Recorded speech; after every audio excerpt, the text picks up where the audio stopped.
will really change the relationship between the people in our town, the city council, and the county law enforcement.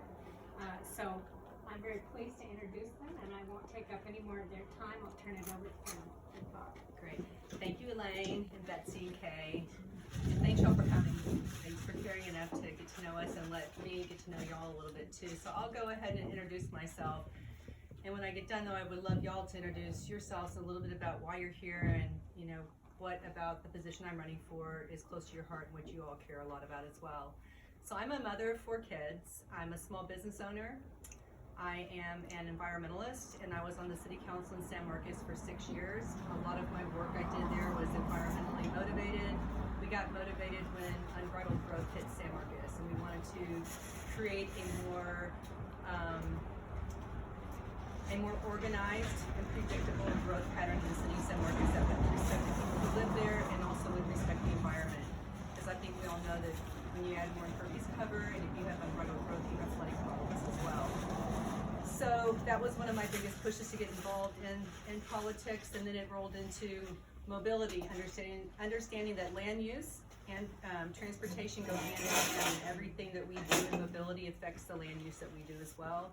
So I got very involved in mobility. I chaired our rural carts board for 4 years and really brought some good programs to the city of San Marcos when I was there. I brought buses. I started combining the 2 systems of transportation in San Marcos with the city transit and the university, which the city is still working on. It'll take a few years, but you got to get it started somewhere.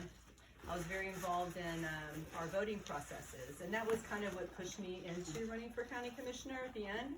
I recognize that to address flooding, address our environment, I had to have a bigger footprint at the time in the city of San Marcos. And when I was debating whether I was going to run for council again or look at a bigger footprint, and I saw that in the county, I felt like the elections process was not being fair and just, and there was some suppression going on. I decided it was time for me to kind of jump out of that space and into a larger space. So that was what my motivating effort was. I also was involved in criminal justice reform in the city of San Marcos. I know we all could agree that we want to have a law enforcement that's safe for our community, but that's just also, and the taxpayers are behind paying it, and we want to have some input in how we want to proceed with criminal justice. Our world is changing rapidly right now, and we need folks that are going to get involved in politics that are willing to do the work to keep up with the changes in our society, keep up with our new generations coming up, with economies. Our economies are changing drastically, and they've kind of been left out of the picture. They don't know how they'll buy their first house. They don't know what their first job might be when they get out of college. So there's a lot of different things going on. My oldest son, when he got out of college, he said, "Mom, I'm not going to buy a car. I'm going to move to Austin and live on a bus route or use my bike." And I was like, "Oh my gosh, Kid Sal, are you really going to do that?" And he said, "Yeah, I'm going to save up some money." And he did it. And after 2 years, he moved to Australia with $10,000 in his pocket and started his new world there as a chef. So the younger generation has a whole different way that they want to proceed with their future, and we've got to be a part of that. The people who are making policy decisions right now have to be really in tune with what they want in the future and what we can do for them. Our air quality is not getting any better, and our water quality needs to be really protected and preserved. I know y'all in Wimberley know that with groundwater and wells in our river systems. So I've been asked by many people, like, what is the difference between Wimberley and San Marcos? And I will say that fundamentally we all want healthy families, we all want safe drinking water, we all want our environment safe, we want a criminal justice system that's just, but we do have a lot of different needs in both of the communities. Wimberley, you guys have a very finite amount of water. You guys live in this gorgeous place that I would call God's country. You stand up on top of Old Baldy and you see the hills everywhere, and it's breathtaking.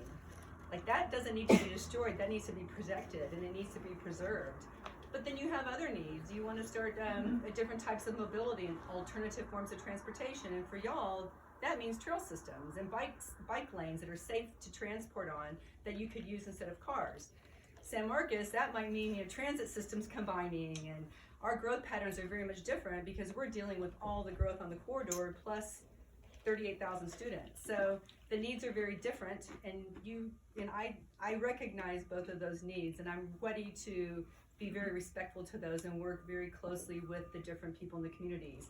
I understand that the city of Wimberley, y'all do not collect ad valorem tax. So you depend on sales tax and you depend on the county for a lot of your projects. So that puts you guys in a different place. The city of San Marcos has 700 employees there, a very strong government, about $250,000 budget. So they have a lot more room to get things done. Wimberley doesn't. So you need to have somebody working really close with you to make sure that your needs are being met. And then you gotta make sure you got somebody in there that brings coalitions together. I'm a coalition builder. I like to make sure that we get everybody that needs to be at the table.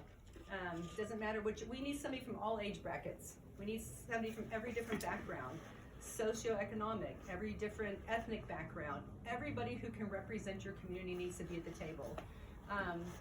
You know, and I started reaching out and speaking to people in Wimberley, trying to understand some of the challenges in Wimberley, and I understood that you do have a very large population here that's underserved but doesn't really quite get recognized, which I hadn't been very aware of because I didn't live in Wimberley. I'm very aware of that population in San Marcos. Well, those are things that need to be talked about, because for me personally, if you don't have an entire healthy community, then none of us are healthy. To me, it's a very holistic approach, and I look at everything that way as well. Couple of things that I found out in the last year that really have kind of put more of a fire behind me to win this race for us, because this has never been about me, it's always about us, is there's a lot of transparency lacking in the county government right now. A procurement process for contract bidding that happens with one commissioner and a couple staff members that they pay for. So pretty much whoever comes up in their choice, it gets to be the person getting the contracts within your precinct, which I don't think is fair. I think it should be a process that everybody gets to come in and bid on. So that's number one. And I just went through the finances a couple days ago of Lon Shell, who I'm running against, and a lot of his money is coming in from a lot of the people that he does contracts with. And I don't like that. I don't think you should be able to buy your way in to get county contracts. I think it should be a really much more open process. Coming back to voting, so 3 years ago, the county tried to cut back on the days voting on campus. Typically, you have to have 10 days, I believe, of early voting for any place. But they designate Texas State as a temporary location, so they don't have to, by law, give them those days. So that one particular year, they gave them 3 days.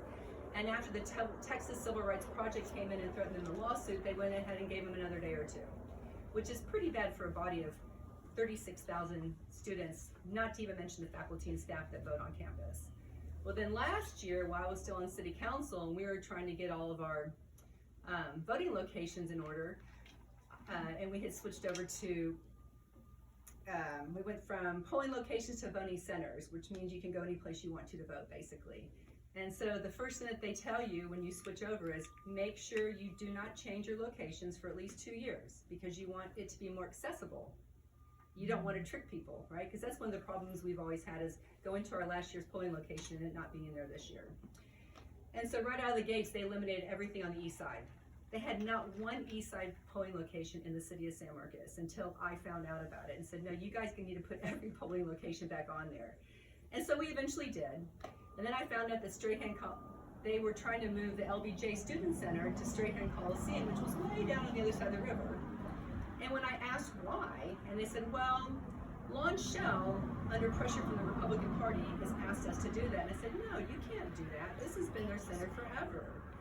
And so we got the students together, and the League of Women Voters came in, and there was a great battle to come in and say, no, we need to put it back where it was.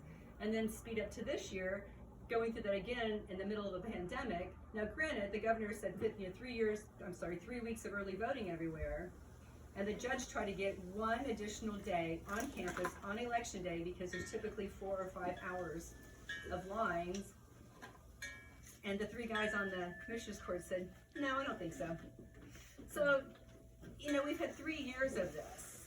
And my only guess is, which is probably many, this is a very progressive campus, and they're going to be you're going to see a lot of Democratic votes coming off of campus, and they don't want that. So I just don't think that any political body or any person should be able to determine our elections by where they're allowing people to vote. So that just needs, that's That is one of the most sacred rights that we have in democracy, is our right to vote and our access to vote. And once they started messing with that, then it's kind of over with for me. Like, there's no more excuses. So those are a few reasons why I'm running. Y'all have any questions? Keep it up. Yeah. Pardon me? Keep it up. That should be our number one thing. Yeah, and And the interesting thing is a lot of people don't really understand what Commissioner's Court does. You know, a lot of people think it's a bunch of guys in boots out in the country fixing roads. It's like, no, like that's where our elections processes take place. That's where criminal justice goes on. That's where law enforcement for our county happens in the jail. That's where our transportation plans are being made.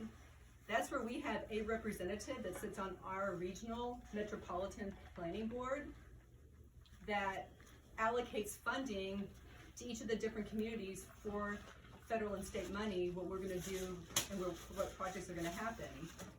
Y'all don't have a voice there right now. We don't have a voice there right now. The last person that was there was Will Conley, and when he left, that voice went away. But when he was there, we had a $30 million pool for commuter rail along the highway that we lobbied. Lone Star Rail got it. $20 million into that project. He killed that deal. That money is gone. And that was our one hope, to have something along the corridor that would literally decrease our CO2 emissions, greenhouse gases, and it would make the quality of life of all of our citizens that are commuting back and forth to work so much better. And I sat on the Lone Star Rail board with him during that time. And I'd say, well, Mr. Conley, what's your plan B? Because you know, if we don't have alternative forms of transportation, our air quality will decline, and we're almost already at a place in our air quality that will start to require us to change our development patterns and regulations. So don't worry about that. We've got this taken care of. I got people inside that are working with me. Said, well, sir, you're a paid elected official, and you're killing a $20 million, $30 million deal, and $20 million are out of the road. Like, what's the next plan? There wasn't one. So here we are 3 years later. We've made no regional plans at all for changing our transportation patterns. And I'm really passionate about that, because the only thing that's on the table right now is let's expand the highways. And when all you do is expand the highways, all you do is congest them more and add more CO2 emissions. So it's not the right way to go. We've got an entire future generation coming behind us that we have to plan appropriately for. And it's not gonna happen overnight, but it needs to start like today. It should have started decades ago.